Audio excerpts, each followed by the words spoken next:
Un gigantesco muro de hielo de hasta 1 kilómetro de alto impidió a las poblaciones siberianas atravesar el estrecho de Beringia y poblar América hace unos 14.000 años.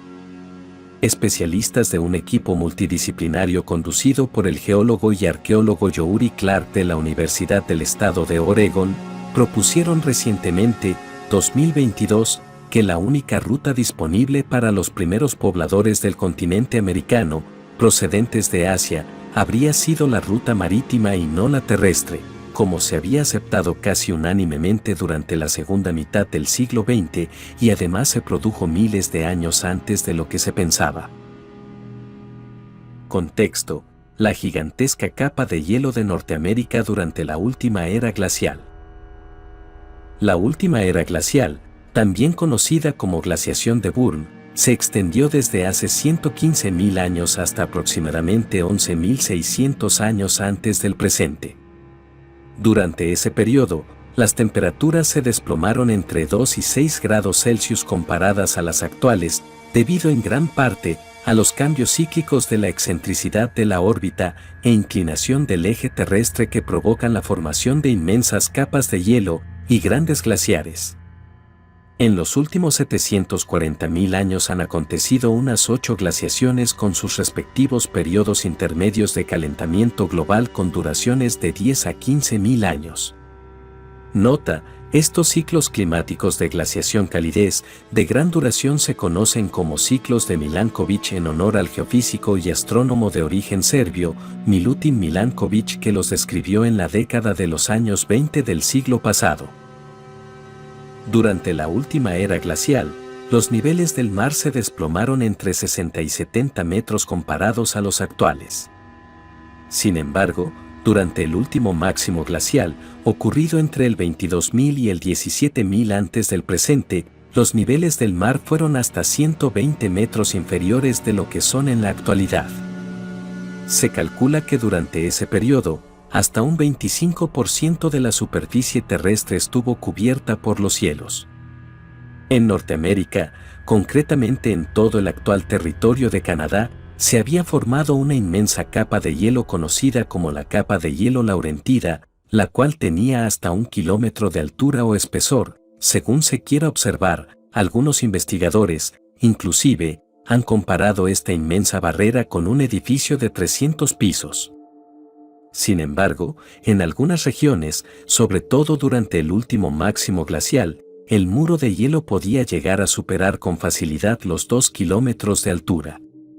Solo por efectos de comparación, la capa de hielo que cubre actualmente a la Antártida tiene un espesor promedio de 2.1 kilómetros, con un máximo de hasta 4.7 kilómetros en algunas regiones. La gigantesca capa de hielo Laurentida bloqueó la entrada de las primeras poblaciones siberianas en el continente americano. Entre el 14.700 y el 12.800 antes del presente, casi al final de la última era glacial, durante el periodo climático conocido como el interestadial del Volin-Alerod, las temperaturas se elevaron de manera abrupta, hasta 3 grados Celsius en menos de un siglo. Aún así, las temperaturas eran inferiores a las de la actualidad. Como consecuencia, los grandes glaciares comenzaron a retraerse. Durante ese periodo, un estrecho corredor libre de hielo comenzó a abrirse a través de la capa de hielo Laurentida y conectaba Siberia con Alaska, y corría aproximadamente por las actuales provincias canadienses de Yukon, la Columbia Británica y Alberta, y se abría paso hasta la región de las Grandes Planicies de Norteamérica en los estados de Idaho y Montana, ya en los Estados Unidos.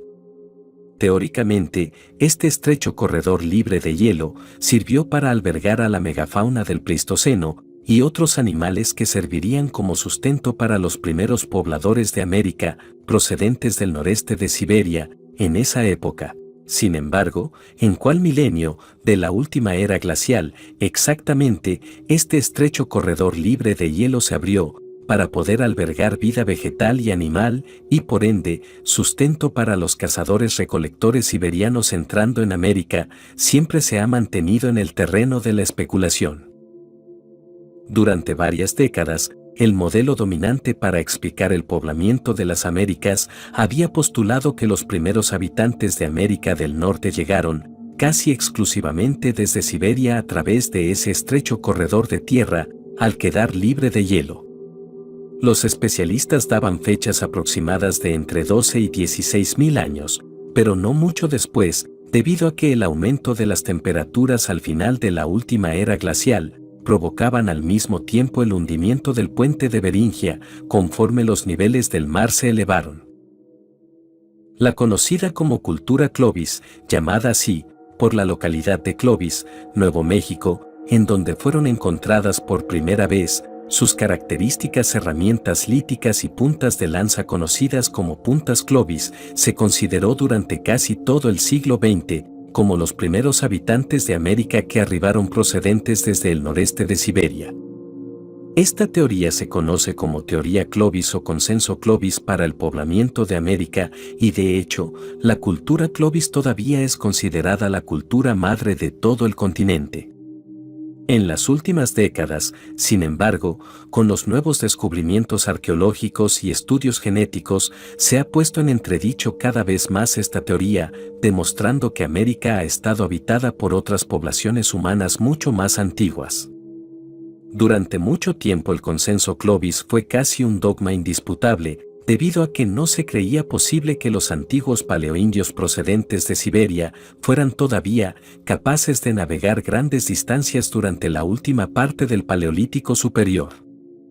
Saliéndonos un poco del tema y entrando en el terreno de la especulación, en la última década, incluso, varios investigadores se han aventurado a postular que los primeros humanos en pisar el continente americano fue tan antigua que, ni siquiera fueron los mismos Homo sapiens, que solo comenzaron a salir de África hasta hace unos 100.000 años, sino sus primos evolutivos, los neandertales, o, tal vez, los recién descubiertos denisovanos, o, inclusive, un híbrido de primera generación, producto de cualquiera de las especies anteriores, pues existe cierta evidencia circunstancial extremadamente arcaica que pudiera validar este controversial planteamiento.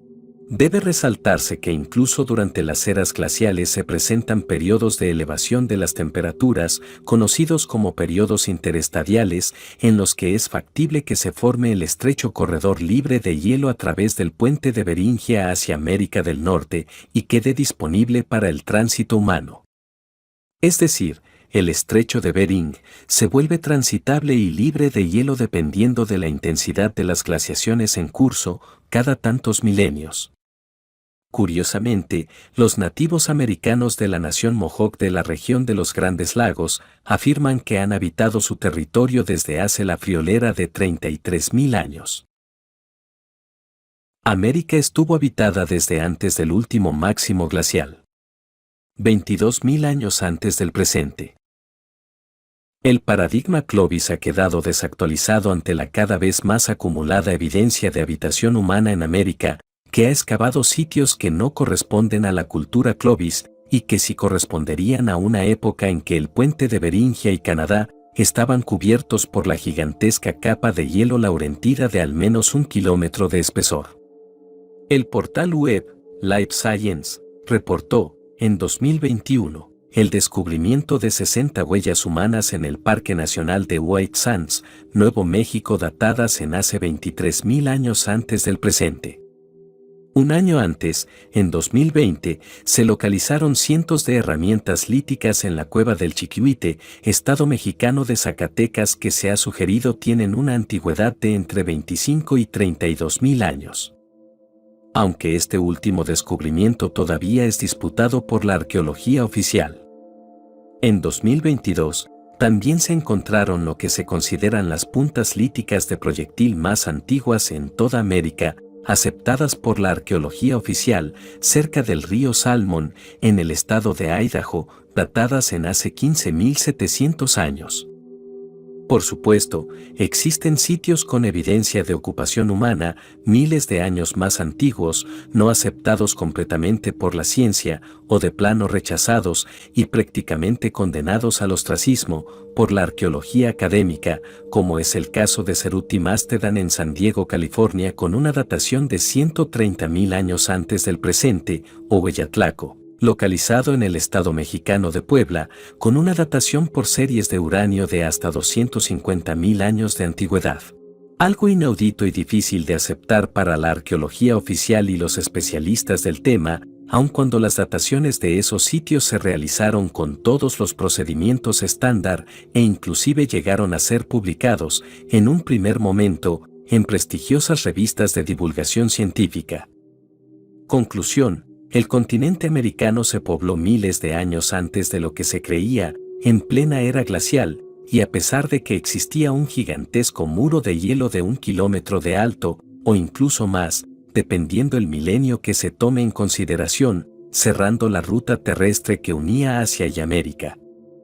Por lo tanto, solo habría quedado disponible la vía marítima la mayor parte del tiempo. El corredor libre de hielo a través de Norteamérica solo tiene 13.800 años de antigüedad. Para poder fechar lo más aproximadamente posible, el corredor libre de hielo que se abría paso desde el puente de Beringia y atravesaba de norte a sur el oeste de Canadá, más o menos la ruta en donde se extiende la cordillera de las Rocallosas, y cuando pudo comenzar a ser usado como vía de paso por poblaciones humanas procedentes de Siberia. El anteriormente citado geólogo y arqueólogo Youri Clark y su equipo tomaron 64 muestras geológicas de 6 localizaciones a lo largo de los 1.200 kilómetros, de donde es más probable que el corredor libre de hielo se formara por primera vez. Los investigadores analizaron las grandes rocas de las que se tiene evidencia fueron movidas por los glaciares tras su derretimiento.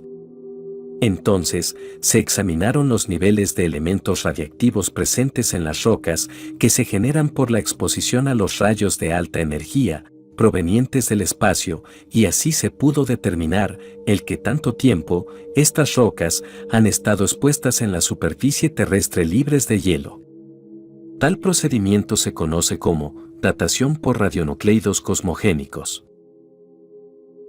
Youri Clark declaró al portal web Life Science que, anterior a hace 13.800 años antes del presente, la región, el corredor libre de hielo a través de Canadá, habría estado cubierto por una enorme capa de hielo de entre medio y 1 kilómetro de espesor. Además, agregó, ahora tenemos robusta evidencia que el corredor libre de hielo no estuvo disponible para las primeras migraciones hacia América llegando desde Asia. Ya hemos señalado que anteriormente los investigadores creían que el corredor había estado disponible para el tránsito de fauna y humanos desde el 15.000 antes del presente. En 2019, el arqueólogo de la Universidad de San Diego, Todd Brasch, había propuesto una vía alterna al corredor libre de hielo de Beringia. Brasch propuso que los primeros habitantes de América habían llegado vía marítima, saltando de isla en isla y bordeando las costas a través de lo que se conoce como la carretera de las algas marinas en la zona costera de Norteamérica, la cual es rica en ecosistemas marinos y provista con estuarios ribereños. Los investigadores advierten, sin embargo, que ellos no están sugiriendo que el corredor libre de hielo no fue usado para la entrada de humanos después de esa época, pero probablemente no fue la ruta principal de los paleoindios siberianos entrando al continente americano. Sobre todo, si tenemos en cuenta que una miniglaciación muy severa, el conocido como Younger Dryas reciente, se produjo de manera abrupta en el 12.800 antes del presente, desplomándose las temperaturas entre 2 y 4 grados Celsius durante un periodo de 1.200 años hasta el 11.600 antes del presente, cuando vuelve a iniciar un nuevo periodo de calentamiento en nuestra actual era geológica del Holoceno. Esto es, el corredor libre de hielo de Norteamérica solo estuvo disponible unos cuantos cientos de años antes de quedar hundido a inicios de la actual época del Holoceno, hace unos 11.000 años. Otro investigador, quien no fue parte del estudio, señaló que existe la posibilidad de que el corredor pudo haber estado libre de hielo en algún momento antes de hace 30.000 años durante algún periodo interestadial cálido, lo cual habría permitido el paso de humanos en una época muy controversial, debido a que existe la posibilidad de que los últimos representantes de otras especies humanas pudieran haberse aventurado al continente americano solo para terminar finalmente extinguiéndose o siendo absorbidas por las poblaciones Homo sapiens que pudieron entrar al mismo tiempo o posteriormente. Una especulación que han barajado varios investigadores independientes como Andrew Collins, Hughes Newman, Jim Vieira, entre otros cuantos más. Una propuesta que también fue postulada por dos académicos latinoamericanos, el argentino Edgar Ibarra Grasso y el boliviano Roy Querejazu Luis, quienes postularon en un obscuro libro publicado en 1986 y titulado 30.000 años de prehistoria en Bolivia, acerca de que existían grupos humanos con fuerte influencia neandertal todavía viviendo en la actualidad en el Paraguay, concretamente la población indígena conocida como Aché, y quienes los investigadores especulan se habrían internado en América desde hace 50.000 años, aunque sin especificar por qué ruta lo habrían hecho. Los ciclos de crecimiento de la capa de hielo Laurentida en Norteamérica han tenido un protagonismo decisivo en el clima global, por ejemplo, causando que el suroeste de los Estados Unidos, actualmente una zona desértica, tuviera abundantes precipitaciones y grandes zonas lacustres durante la última era glacial, o que su derretimiento interrumpiera las corrientes marinas cálidas de los océanos Ártico y Atlántico Norte al verter sus aguas dulces en estos y contribuyendo a la mini glaciación del Younger Dryas hace 12.800 años. Es evidente que los paleoindios procedentes de Siberia tenían capacidades de navegación desde hace más de 20.000 años y que el continente americano fue poblado principalmente por vía marítima, y no solo por el corredor de Beringia hacia el interior de Canadá, como se creía hace tan solo unas décadas.